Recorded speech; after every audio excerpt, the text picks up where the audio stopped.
Hello listeners, you're listening to 18 Minutes with Satyal and Silwal. I'm Satyal. And I'm Silwal, and we're a weekly podcast from the Himalayas. When it's a Tuesday and it's 7:30, you know it's time for perspectives, conversations, and stories. Welcome to the 52nd episode. For the first time in 1 year, I got a message on Instagram from a boy or a man. I don't know, but he was Amar Khatri, and we love you, alright? But the way he initiated the conversation was he for the both of us, alright? Okay. I always figured you would be a skinny, nerd, ugly guy we could relate to, but you're actually good looking in person. So don't worry, we have faces for radio, so the Instagram filters just makes us look decent sometimes. Yeah. But true. other than that, you can always relate to us. Yeah, you did get one part of that right though. It's an ugly guy. Definitely not skinny. That's my job.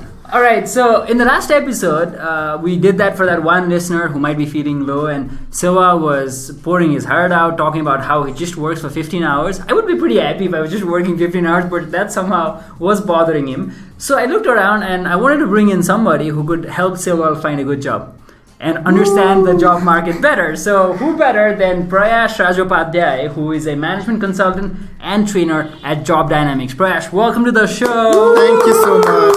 Thank you, Satyal. Thank you, Silwal. It's great to have you on the show. We know you listen to us. And I do. Yeah, great to have you here. So Silva was talking about how he just works for 15 hours. A week. A week, yes. A day would be pretty long. What is the current situation? Because a lot of our listeners are young people basically doing their undergrad in Nepal itself, and we also have other listeners from outside. But then, what is the current situation of the job market like in Nepal?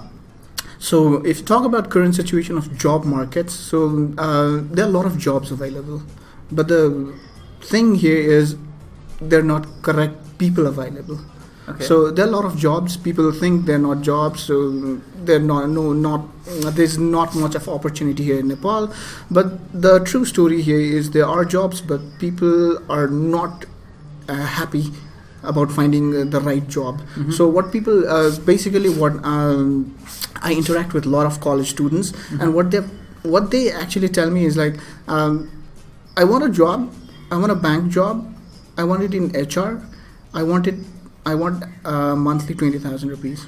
So these are kinds of the demands that they have, so which are very hard to fulfill. So Mm-hmm. if people are ready to start small, if they think that no work is small or too big, then they have plenty of opportunities here in Nepal itself. Okay, why did you say that it is big? Is it because the 20,000 bracket is too big to start off with, or you don't get a job at an HR position directly at a bank? The scenario here is like, first you don't go with the pay, because right after your undergrads you want to have some experiences, you want to know how an organization runs. Mm-hmm. That's why you have those internship periods, but again those internship periods are just limited to photocopying in banks. That's what people say, but there are people who shrewdly leverage those photocopying jobs. They study the papers, they know what documents are required, they know what the processes are. Mm-hmm. So that determines your worth. Okay. So it's not just because I have a BBA degree at some reputed university, I demand 20,000. No, that's not the way. Okay. So, because you're a recruiter and you're a management consultant as well, the first question that I'm going to ask you is, which is asked by a lot of people to us, is you've done your bachelor's, right? You need to do your master's now. Right. And you need to tell me, do I stick with my bachelor's and stick for a few years doing, with my bachelor's degree, or what's it like to try and what's the benefit of doing a master's degree, or in context to Nepal? Yeah. So in context to Nepal, we definitely do not have those work gaps in between our studies, because if you look at scenarios of foreign countries, what we usually see is like they do their bachelor's, and then bachelor courses are very much extensive courses that will equip you with a lot of skills, and then they go into the job market, they just work hard there, and then come back again to do their masters, because masters is something, if you look at in the perspective of some foreign countries, it's somewhat not required kind of thing. But here in Nepal, it's like, okay, go all the way up to masters or even up to PhD, and then it's like a full stop there. But the thing is that learning never ends. So it depends on what I think is, it depends on your personal stuff. Mm-hmm. whether you feel comfortable doing a job or whether you feel comfortable doing your master's and then doing a job. So it completely depends upon you yourself. Okay. Because the general trend is for people to not take gaps in between two successive degrees. Is there a high possibility that maybe we cannot generalize, but you're the experts here, so I'm asking you. I'm not the expert. A lot of people who are graduating and are about to be integrated in the job market lack those skills required to fit in, because all this while they've been doing theory. Yeah, I would say I would definitely not say soft skills, but I would say employability skills. Yeah, they do lack these employability skills, because if you see, 80% of the time when people come to us and face an interview, they would not even know what the mission vision of the company is that they're applying for. They do not even have that ability to check. That is sad. That is really sad. And then we have to train them. We need to say them, okay, customize your curriculum vitae, customize your answers, interview answers, because you see there are like a lot of resources available on the internet. They just pull it off and then they just say it in one go, one question, and when they tweak the question, done. Somebody with a foreign degree applying for that same job and with a degree from PUKUTU in Nepal. Because you've been working with recruiters, right. What is their perspective like? A very honest perspective.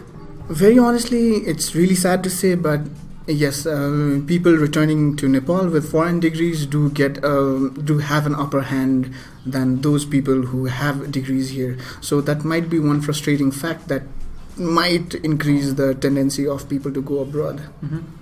Now, I want to add to that, because if you were to look at two scenarios where someone has returned from abroad and someone has just finished their bachelor's or their master's degree in Nepal, now the returnee is kind of looking towards a job that will be stable for them for the next 5 or 6 years. Right. But the people or the students or whoever has just finished their bachelor's or the master's, there's a slight tendency toward, okay, there's a greener pasture out there. Right. And does that or is that a series of years and years of how people just like to apply for a while, and then the moment an opportunity arises to go abroad, they just take that out? And does that disappoint you? And is that one of the reasons why you guys do not really think about these Nepalese degrees, because they might tell you all the right words and the fancy words about how they're committed to the organization or how they want to look long term? So I'd like to talk about two things to address this issue. The first thing is it's millennial generation. So we're Generation Y, not Generation X, would stick up to 15 years in the same organization. So it's Generation Y, and HR managers today do realize, okay, the maximum time duration that a person would commit to an organization is maximum 3 years, and then they would leave for something better. So everyone acknowledges this fact, but the thing is why recruiters actually have that favor for the returnees is it's because they just don't study there. So whenever any person is studying abroad, they're also working simultaneously. So that teaches you a lot of stuff. Right. But if you see here in case of Nepal, people do not all people would actually work and study at the same time. Okay. So it always gives you an upper hand. And plus, there's another thing that I'd like to add is these foreign universities, they will also tell you all your degrees would make up to 4 lines in your CV. So they really tell you how would you project those 4 lines so that it catches the recruiter's eye. Okay. You talked about how ideally recruiters look at 3 years as being that benchmark where you expect people to then move on to better opportunities. Right. But then I see youngsters, because they don't really research the company enough, they apply in a whim and then they get selected for some reason, and then 2 weeks into the job, they don't like it. And they start questioning everything about the job, the boss, the money, and then they will just run away. Right? So from a recruiter's perspective, is that a big problem here? And how long would you ideally suggest somebody who has just done their undergrad to be at a job so that it doesn't really reflect a bad image of them in their CV? Okay, so the first thing that you've correctly identified here is like, yes, people do apply to a lot of jobs at the same time, and then they think like they're in the need to get a job, and then they apply at any job that they see, and then they ultimately land up at something that they won't want to do, and then they quit. So for this, knowing your passion is one thing. And what I would suggest is like, for especially for youngsters when they have all these hot bloods, I'd suggest them to work for a company for at least 2 years, and if possible in a customer service department where they'd get to listen all sort of bad stuff and a very little of good stuff. Okay. Because that'll really make a person, because that'll teach you your humbleness, that'll teach you a lot of things, how to deal with people, how to handle all those angry people. So Prayas, you talked about employability skills Right. A little while ago. Can you just elaborate on that, and how, as undergrad students, we can work in our undergrad level, other than just studying? What are those skills that we can work on while we're studying? There are like a lot of skills that internship teaches you. Again, so you don't even need to have a degree by the end of your 4 years of your undergrad study. So I'll just give you an example what internship will tell you. Internship will not just tell you about what sort of things that you'd like to do, it'll also teach you what sort of things that you'd not like to do, and how would you cope up with that situation. So it's not like you sit on a customer service department and you just open an account. So you'd also want to reflect it like saying, I worked for an internship for 8 weeks and I successfully managed to open 110 accounts. So that will actually show your skills. What most of people are doing is like, did an internship, customer service department, this bank, that's it. So what they're not realizing is like how many customers they've interacted with, how many accounts they've opened, how many clients they've handled, what sort of researches they have done. So these all are kind of the employability skills that they have been subconsciously getting, but they're not projecting it properly. I'll come back to projecting it in formal documents, right? But before that, the problem that we see is when we did our bachelor level, course for management, there was one internship that we had to do based on Right. Pokhara University, and that was a compulsory thing. We did not look anywhere else. Now, Satyal and I did work in our bachelors, and we did a few things Right. like that. But there's a lot of slackness between students who are more likely to have fun, and they're likely to either go back home and sleep. That's one of the biggest problems that we Right. see, right? Very true. That is something that needs to be changed, and people that don't work or don't do this internship, they're like, I will not get an internship, or I don't have the skills, I'm still in my third semester or my fourth semester, and it's only in my seventh semester that I need to do my internship. Right. What would you say to those people in their second or third semesters who are not basically doing anything but would want to do something? I would suggest get an internship every freaking semester. Sorry for that word, but No, that's we say fuck a lot. Thinking is not so bad. So what you're saying is take as many internships as possible, and probably a lot of variety where you know what your interests are, and not just banks, because there's been a recent trend that people they say they don't want to work for banks, but when a bank vacancy comes, there are like thousands of the same people coming in and applying it.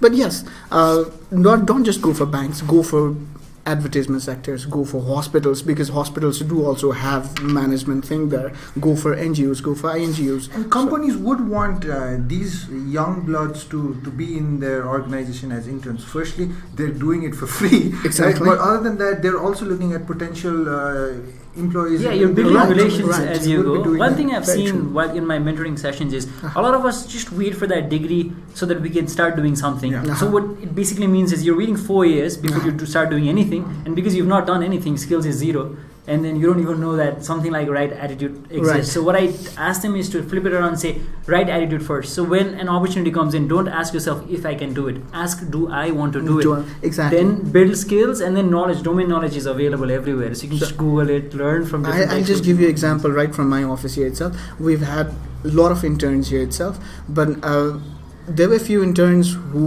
we asked them to do one thing and they just stick doing the same thing. But recently there was this one girl, she didn't limit herself. She was like doing all the stuff She gets one free time and then she comes to me. So do I do anything this? Do I have any other work? She just hop around and go everywhere. Right. So she just not limit herself, and that was something that we really liked. The sad part, we could not hire her because she had full-time studies, so she had to continue. But then studies. you would hire her if Yeah, she was we willing, would because she hire her. differentiated herself from other people. Exactly.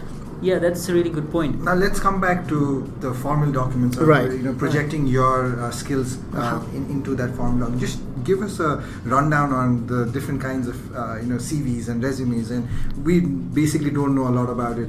Even if we do, we make a lot of mistakes there. Right, Just right. give us a few insights. So on that. first, people need to understand the difference between CV, biodata, and resume, because most of the people think that they're the same thing, but no, they're not. They're different and they're used for different purposes. Biodata is more sort of biological data where you insert your height, weight, your eye color, and all those stuff, and you just use it in fashion industry, or you'd use it like air hostess where the height, weights, and all those matters. Interesting. While coming to CV, it's originates from a Latin word, curricula vitae, that means course of life. So you just have like everything that you did in your course of life, your trainings, your education, whatever did you do in entire life, you'd all write it down. So it might just go to 30 pages long, but that will be solely used on academic purposes only. That would be for researchers, that would be for scholarships. So while coming to this, resume is from French word that means summary. So again, naturally that will mean it would be max of 2 pages, and this is what corporates and banks should use. The sad part, these corporates do not know that they need resumes. They'll ask for CVs, they'll even ask for biodatas. Okay, so we're not screwed because everyone is going to be... So I hope that the listeners now would be clear, and then these listeners would be the agent of change. Yeah, definitely. So Prayas, we're nearly coming to the end of this Right. particular podcast. So anything you'd want our listeners to know so that they're in a better position to apply, and then they credit Satyal and Silwal for it? Okay, so this is one thing that has been bugging my mind since the time I started working in HR. So people say you need experience for a job, you need job for an experience. This is a vicious cycle that There's will a lot never of memes break. going around, right? So the most questions that I get on my social media accounts is like, how do you break this cycle? And then I just say, do internships, do volunteering. If you're involved with Rotaract, or if you're involved with any of such community organizations, those are experiences as well. And there are certain experiences that you do in college itself, like you are voted the best presenter. So that shows your presentation skills. You organized a picnic, that shows you're capable of planning an event. You might not want to neglect these experiences because those might not be professional experiences, but yes, those are experiences. Nevertheless. All right, fantastic, Prayas. Thank you so much for being on. Thank you for having me. So listeners, we hope we added value and you'll be in a better position now when you're applying for jobs. We'll be back again next Tuesday at 7:30 p.m. And one last thing. Just like Maury said, if you're in bed, you're dead.